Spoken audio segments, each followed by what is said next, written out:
नमस्कार दोस्तों, OCN network में आपका स्वागत है। मैं हूं ओमकार चौधरी। आदित्य सत्संगी जी जुड़ गए हैं सीधे अमेरिका से, और जब जुड़े तो उनके श्रीमुख से एक सेंटेंस निकला, बहुत कुछ हो रहा है और भारत की ओर दुनिया अब उम्मीद की निगाहों से देख रही है।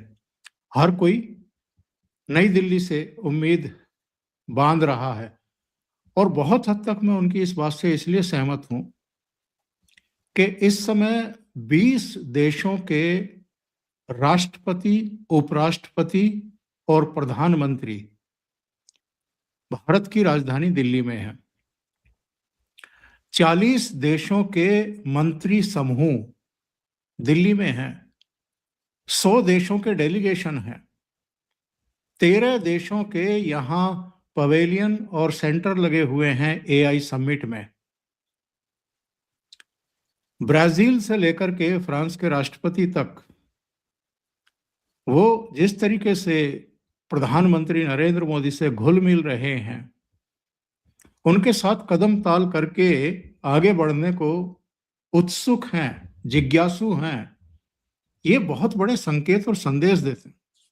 विषय कई हैं जिन पर आज चर्चा करेंगे, लेकिन शुरुआत यहीं से करेंगे और आदित्य जी ही बताएंगे कि वो वहां बैठ करके किस तरीके से इन घटनाओं को देख रहे हैं। तो सीधे जुड़ लेते हैं सत्संगी जी के साथ और चर्चा को आगे बढ़ाएंगे। बहुत स्वागत है आपका आदित्य जी। आपको और आपके दर्शकों को प्रणाम मेरा, और वापस जुड़ने के लिए बहुत बहुत धन्यवाद जी। अब माइक आपके पास है। आप कह रहे थे कि बहुत कुछ हो रहा है, तो अपनी आंखों से बताइए क्या क्या होते हुए आप देख रहे हैं। देखिए, अमेरिका में बहुत जेलसी है इस समय भारत के लिए, बहुत ज्यादा। अगर जेलसी नहीं होती तो ट्रम्प इसी समय बोर्ड ऑफ पीस की मीटिंग क्यों करते, पाकिस्तान के ऊपर क्यों करते?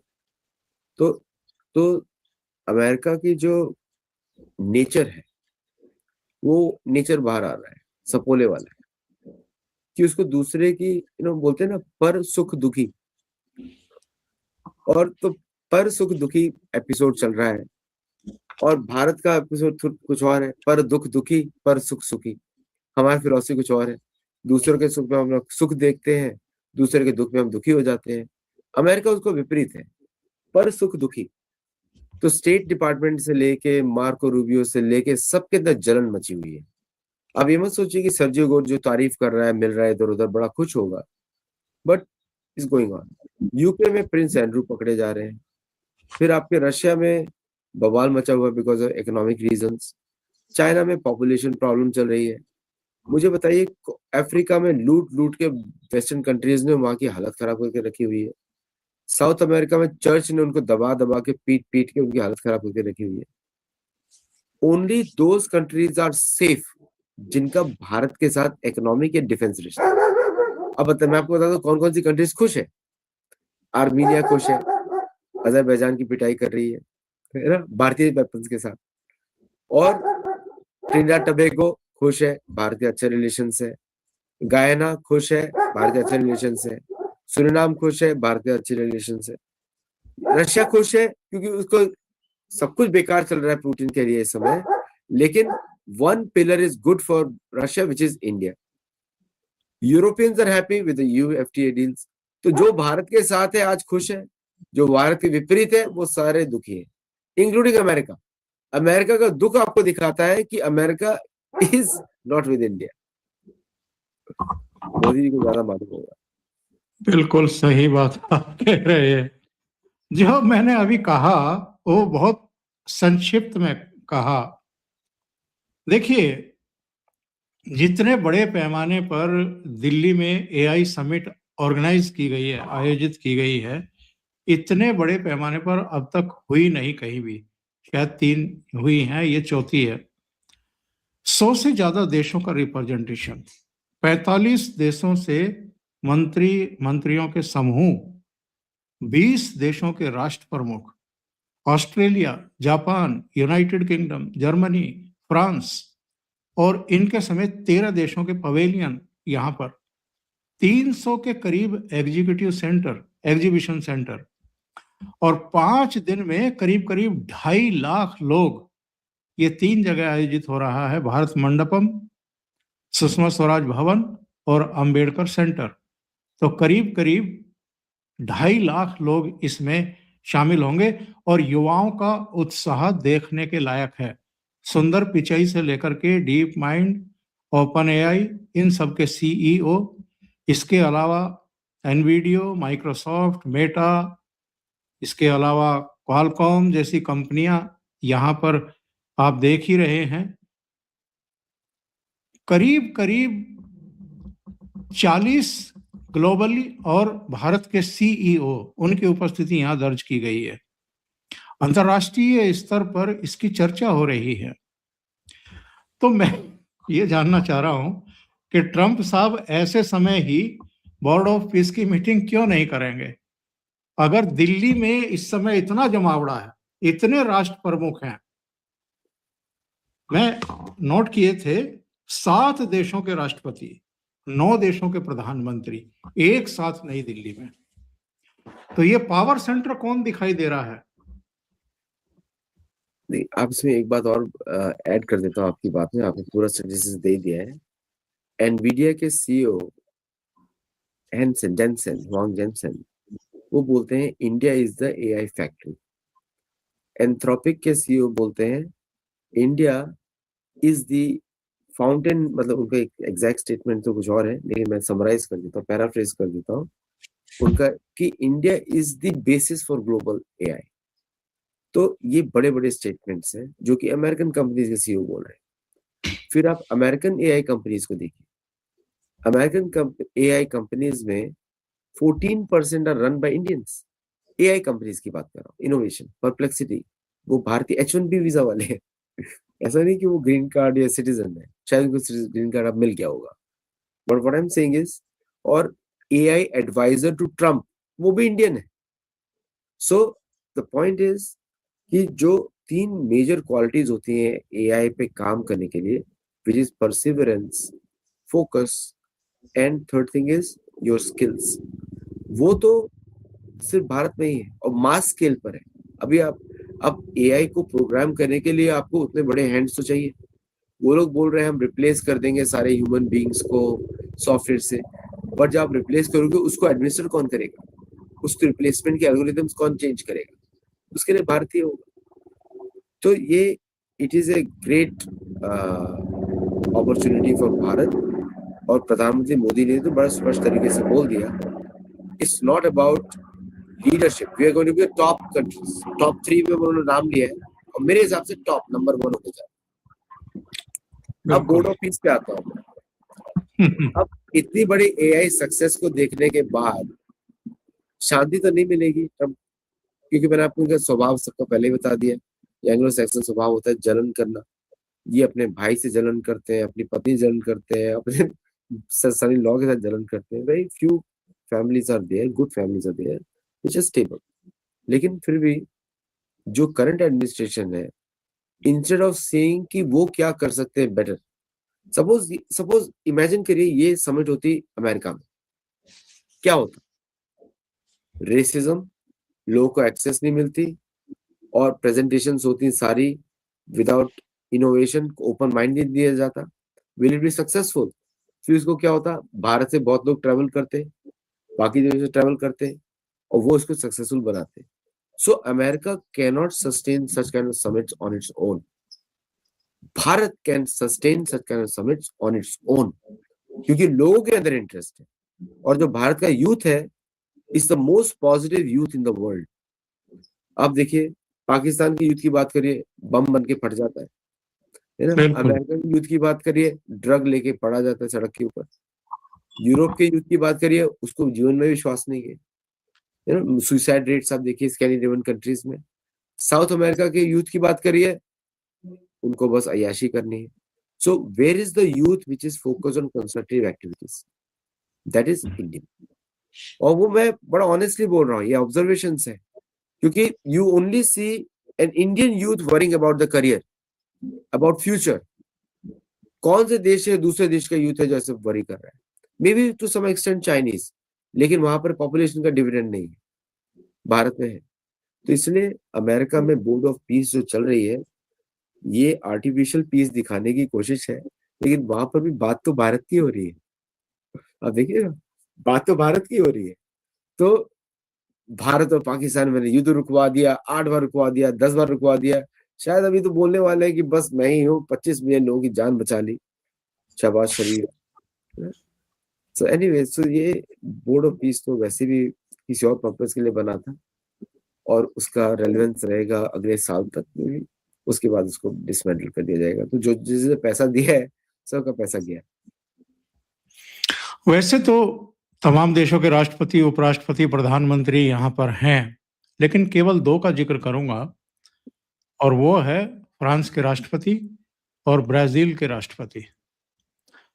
फ्रांस के राष्ट्रपति से भी प्रॉब्लम है ट्रम्प साहब को, लेकिन सबसे ज़्यादा प्रॉब्लम तो लूला दा डिसल्वा से है। तो उनकी नई दिल्ली में मौजूदगी उनको बहुत विचलित कर रही होगी, परेशान कर रही होगी। इसीलिए पूरा बोर्ड ऑफ अनपीस है वो, बोर्ड ऑफ अनपीस। तो शांति नहीं है वहां पे। देखिए क्या है कि लूला के लिए चैलेंजेस बहुत ज्यादा है।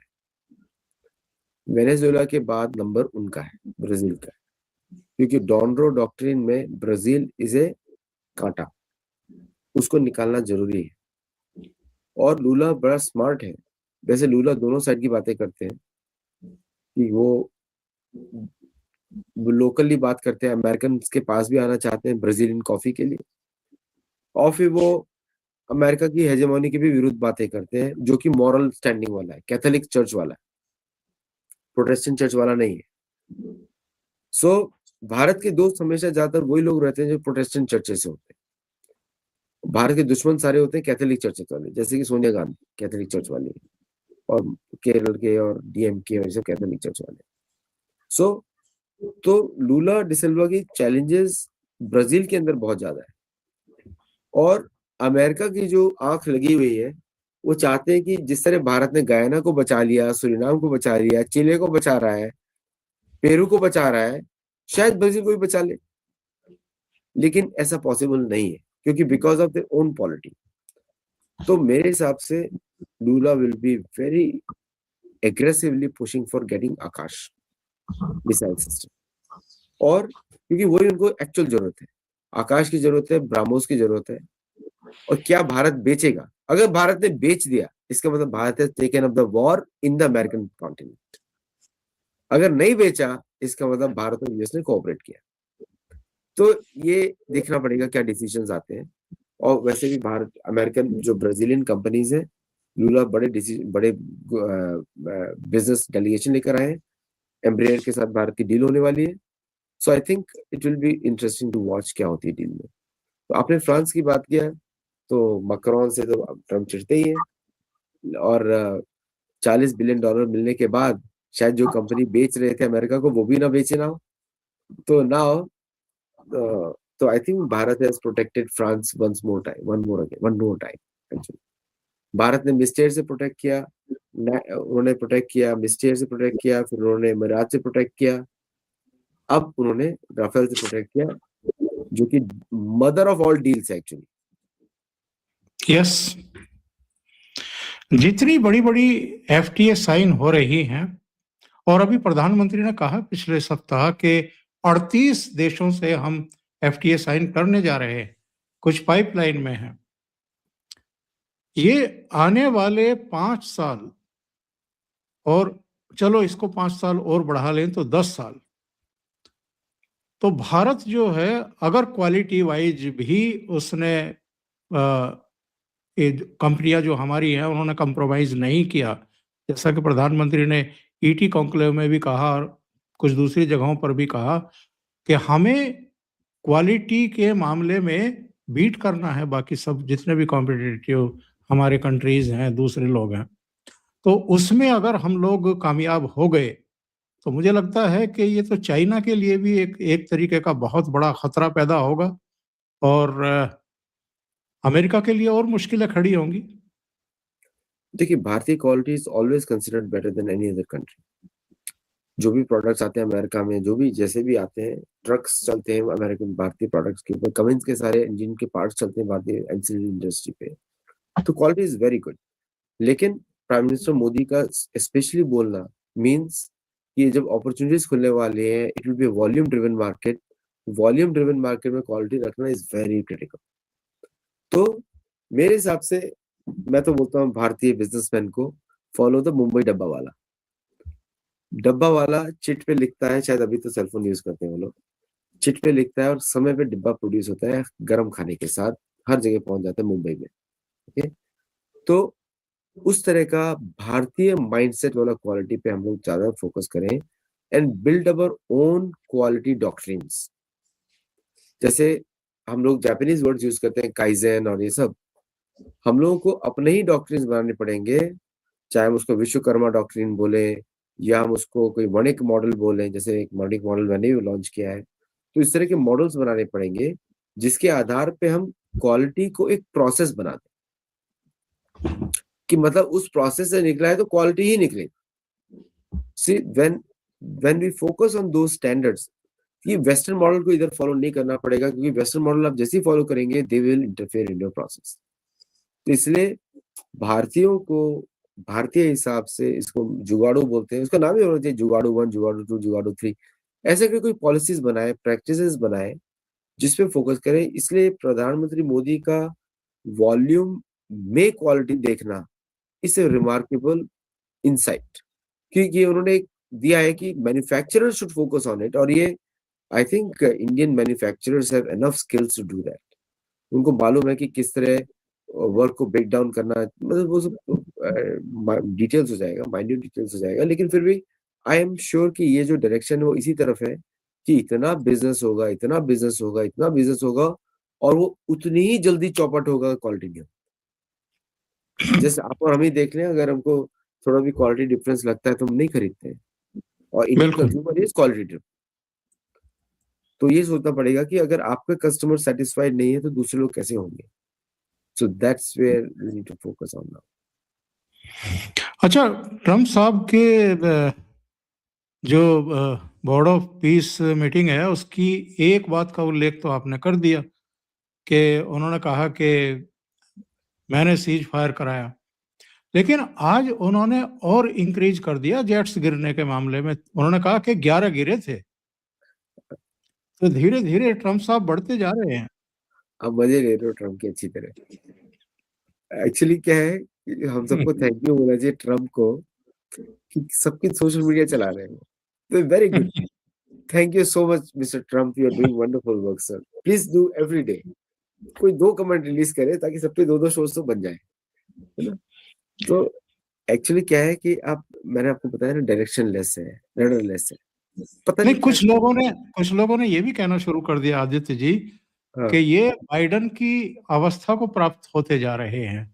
अरे आजकल जैसे वो भूल जाते थे प्रोग्राम इधर हो रहा है, वो उधर को मुंह करके खड़े हुए हैं।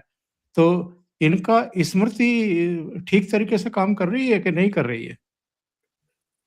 देखिए क्या है कि अब तो बाइडेन के बारे में कुछ और ही न्यूज आ रही है।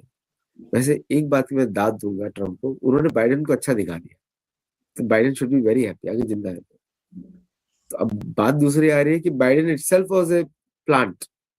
एप्स्टाइन लिस्ट में तो वही बता रहा है एप्स्टाइन कि वो नकली कोई बाइडेन था।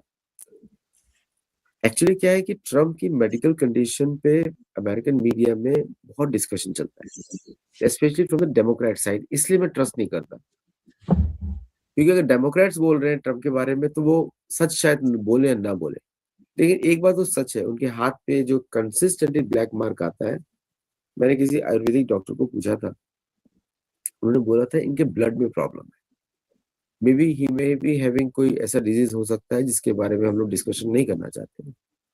तो ये प्रॉब्लम है, और वैसे भी एज तो है, शरीर तो जाता ही है ना, जन्म मृत्यु जरा व्याधि, तो मालूम है कि ये तो होने ही वाला है। तो इसलिए तो मेरे को नहीं लगता कि ये नॉर्मल जो अमेरिकन कॉग्निटिव एबिलिटीज का जो टेस्ट होता है उसमें 1 साल के बाद पास हो पाएंगे। एक बात और भी आपको बोल दूं कि जो गोल्फर्स होते हैं उनका मैं तो बहुत खेलता हूँ, गोल्फर्स का थोड़ा एज बढ़ जाता है because of the fresh air and the movement and everything.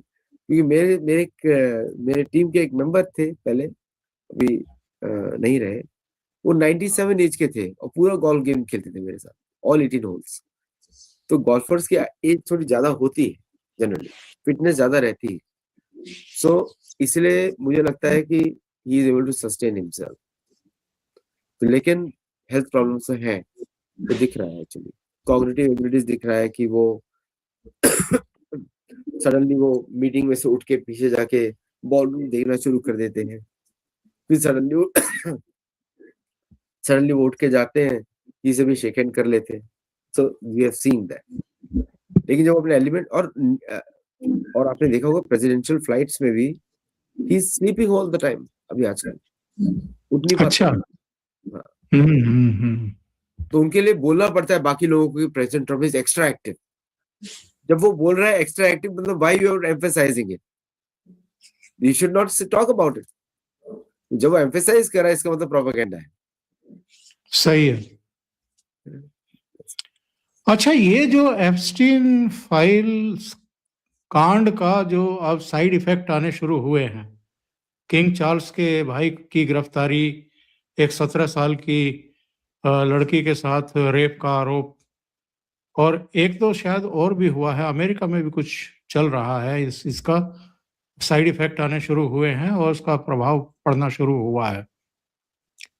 तो वहां तो वीडियो में तो ट्रम्प साहब भी खूब दिखाई दे रहे हैं और अजीब अजीब हरकत करते हुए दिखाई दे रहे हैं। अब उनकी हरकतों को लोग इस पर बैन लग जाएगा जो दिख रहा है। बट यूके के बारे में क्या है कि अब कल की रात जो है 20 की रात इज वेरी इंपॉर्टेंट, क्योंकि आप सडनली देख रहे हैं कि यूके रॉयल्स, जैसे ही यूके ने मना किया कि वो अपनी फोर्सेस नहीं भेजेगा अटैक करने के लिए, या अपने बेसिस से अटैक नहीं करेगा, साइप्रस उसके बेस है, नहीं करेगा, तुरंत किंग चार्ल्स के ब्रदर का नाम आ जाता है। ठीक है, तो there is somebody orchestrating the whole thing from behind the scene using Epstein files. मतलब एप्स्टीन फाइल की जो जो झलक दिखाई जा रही है, ये बोला जा रहा है वहां पे अगला रिलीज घातक होगा, जो आपके बेस को खत्म कर देगा, रिपब्लिकन के बेस को। ओके, तो भयंकर तरीके से ईरान पे जब तक अटैक नहीं होगा, उसको बर्बाद नहीं किया जाएगा, एप्स्टीन की तलवार तैरती रहेगी इन सबके ऊपर। आप समझ लीजिए किसकी इशारा कर रहा हूं। सो द प्लान प्लान तो यही था कि 15 साल से हम आपको फंसाएंगे और फिर आपको वो करना है जो हम कराना चाहते हैं, क्योंकि आप ऐसे नहीं मानोगे। ओके, तो कौन चला रहा है? अमेरिका, इसलिए बोलते हैं ना कॉर्पोरेशन अमेरिका। कौन चला रहा है? सो ईरान के ऊपर सीरियस बातें होने वाली कल शाम से, और अगर नहीं हुई तो नेक्स्ट फेज ऑफ एप्स्टाइन आने वाला, जो बड़ा ही भयंकर होगा। तो ना चाहते हुए भी करना पड़ेगा। तो अब केयर स्टारमर को रिजिग्नेशन मांग रहा है मोनार्की, बोल रहा है आप रिजाइन कर दो, क्योंकि एक्चुअल डीप स्टेट तो वहीं पे है। अदृश्य राज्य जो आपका है वही है, मोनार्की है, किंग ऑफ इंग्लैंड। और किंग ऑफ इंग्लैंड बोल रहा है केयर स्टारमर को कि आप रिजाइन करो, नहीं तो आप अपने ट्रूप्स भेजो। रॉयल एयरफोर्स भेजना चाहते अपने ट्रूप्स। उनको दे डोंट केयर, अगर मुसलमान भी बनता है prime minister, they don't care, because prime minister is always subordinate position in UK. उसको सैलरी दी जाती है, it's not that important now. Monarchy is directly in control. तो मोनार्की के लोगों को फंसाना, इसका मतलब ये है pressurise your government to reverse the decision, troops भेजो वहां पे। ये लोग अपने जाल में खुद ही फंस गए और कुछ नहीं। आप मुझे बताइए, इतना सब होते हुए भी Israel is looking towards India in favourable.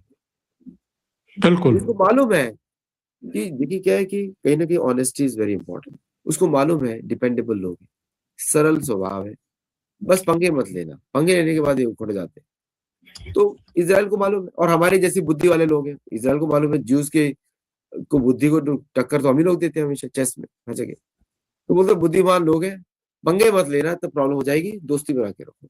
That's why Indians are not there in the list. उसको टारगेट ही नहीं था, तो इसलिए जिसके लिए टारगेट था उन सबको अटैक करना पड़ेगा इस समय, इंक्लूडिंग सम रशियन ओलिगार्क्स, वहां के लोग भी शामिल हैं। 2017 में पिछली बार इजराइल गए थे प्रधानमंत्री नरेंद्र मोदी, और किसी ईमेल को बहाना बना करके यहाँ चाय के प्याले में तूफान लाने की कोशिश हुई थी। प्रधानमंत्री तो फिर जा रहे हैं इजराइल। खुद नेतान्याहू ने इसकी घोषणा कर दी है कि प्राइम मिनिस्टर मोदी आ रहे हैं। एक्चुअली क्या है कि सोनिया गांधी का नाम है बैक करती हुई इलेक्शंस में 2014 में, राहुल गांधी के बहुत सारे नाम है, बहुत बार है, और कांग्रेस पार्टी में डॉक्टर क्या है, वर्धन कौन है भाई, डॉक्टर वर्धन कौन है जिसे बिल गेट्स मिलने वाला है। सो बिल गेट्स क्यों बोल रहा था कि मुझे वैक्सीन के लिए परमिशन दो। So there are many many things in Epstein list, और वो अमेरिकन से ही ज्यादा संबंधित है, ब्रिटिश से ही ज्यादा संबंधित है, उसका किसी और देश से कोई संबंध नहीं है। उनका पर्पस कुछ और है, वो है जूइश स्टेट को ईरान से बचाना। ये है actual plan of the Epstein list. इसका नाम होना चाहिए Israel Iran list also, I won't care अगर उसका वो भी नाम हो, क्योंकि उसको मालूम है लोगों की कमजोरी, और जासूसी कमजोरी पे चलती है, आपकी कमजोरी पकड़ी जाती है। अगर आप साधु संत हैं, भजन कर रहे हैं, किसी को लेना देना नहीं आपसे, आप कंट्रोल में नहीं आने वाले किसी की, मन बुद्धि पे अगर कंट्रोल है तो आपका। तो ये जो एप्स्टाइन लिस्ट जो पूरा सागा है, उसका पर्पस कुछ और ही है, और वो दिख रहा है आपको। अगर कल अटैक नहीं हुआ तो यूल सी मोर रिलीजेस कमिंग आउट, कि डिस्पाइट एवरीथिंग एफबीआई ने सारी रिलीज करी है, और उसमें से बहुत सारी चीजें जिस वेबसाइट ने उसको कंट्रोल किया है, वो वेबसाइट कौन ओन करता है, check it out and let me know. Okay, so मैं आपको सारे हिंट दे रहा हूँ, आप लोगों को होमवर्क भी दे रहा हूँ अपने दर्शकों को बहुत सारा, बिकॉज सारी बातें नहीं बोल सकते हम लोग, चैनल पे इफेक्ट पड़ता है। लेकिन रूस और चीन ने अपने युद्धपोत भेज दिए हैं ईरान की तरफ। थोड़ा तो दिखाना पड़ेगा ना, शो इतना ऑफ तो आसान करना होगा नहीं अमेरिका के लिए। आसान तो बिल्कुल नहीं, आसान तो बिल्कुल नहीं, लेकिन आपको क्या पता, ये जो आजकल के कलयुग के जो युद्ध है ना, ब्रेवरी पे नहीं लड़े जाते, बिहाइंड द सीन्स है कुछ, और ये तो इन लोगों का युद्ध है। वो तो हम लोग तो बड़ा ऑनेस्टली लड़ते हैं, हमारी सेनाएं गई पिटाई करके आ गई, इन लोग के साथ ऐसा नहीं है। बहुत सारा खिचड़ी अंदर पका हुआ है, कौन किसी के साथ मिला हुआ है, कितने इंटरेस्ट है। अभी सबको तेल चाहिए ईरान से, सबको ईरान से तेल चाहिए, लेकिन एक देश को ईरान से तेल नहीं चाहिए, उसको ईरान को ही मिटाना है ना। तो इसलिए for one country is survival issue, for another country is commercial issue. तो उसका सर्वाइवल दूसरे commercial matches in Iran. Bharat ने चबार पोर्ट की फंडिंग नहीं करी इस साल budget, everybody should note that. Budget में नहीं है कुछ भी। हाँ, तो जैसे अगर भारत की सेना निकल गई आज चबार से, इसका मतलब आज रात को तमाशा हो जाएगा। Everybody is waiting for the Indian troops to come out. तो ये चेक करिए कि भारतीय ट्रूप्स हैं कि नहीं। अगर वो हट गए तो doesn't matter, China can Mickey Mouse भेज दे, कुछ भेज दे, कुछ नहीं, दे डोंट केयर। क्योंकि and China will have to agree. China का आप रिकॉर्ड देख लीजिए, इजराइल की सारी बातों पे एग्री करता है एंड में जाके। रशिया का आप रिकॉर्ड देख लीजिए, इजराइल के साथ एग्री करता है इन द एंड, और भारत तो हमेशा ही इजराइल के साथ खड़ा रहता है। सो इसलिए there are everybody is against Iran because of their stupidity. क्योंकि सालों तक आपने पाकिस्तान को सपोर्ट किया, सालों तक आपने भारत में शिया मुस्लिम ये सब बकवास करा, तो अभी हम छोड़ देंगे? अभी आपने देखा ही होगा कि किस तरह ईरानियन टैंकर्स को भारत ने पकड़ लिया था, 4 को, और उन्होंने ही भारत का एक टैंकर पकड़ लिया था, 3 3 पकड़े। 4 किया था, 4। सो और उन्होंने भी भारत के टैंकर, कुछ लोग जेल भी वहां पे। तो दे हैव टू एक्ट भाई। आइदर आप मुसलमान बन के एक्ट करो तो हम पाकिस्तान के साथ ट्रीट करेंगे आपको। आप ये नहीं बोल सकते हम ज़ोरास्ट्रियन है, हमारा कल्चर ये है, हमारा हिंदुओं से इतिहास है, वी आर सिमिलर पीपल, नहीं चलेगा ऐसा। सो इसलिए ईरान का अंत्येष्टि शायद देखते क्या होता है, because 20th night is very important. Aditya ji बहुत बहुत धन्यवाद इतना समय निकालने के लिए, जुड़ने के लिए, बहुत महत्वपूर्ण मुद्दों पर चर्चा करने के लिए, और कुछ इनसाइट्स स्टोरी देने के लिए भी। Thank you so much. और दर्शकों से निवेदन है, अगर आपको ये चर्चा अच्छी लगी है तो लाइक का बटन दबा दें, वीडियो को शेयर करें, चैनल सब्सक्राइब ना किया हो तो कर लें, और आदित्य जी का चैनल है सत्तोलॉजी, उसको भी सहयोग करें और सब्सक्राइब करें। बहुत बहुत धन्यवाद Aditya ji, thank you so much. Thank you नमस्कार। Very much.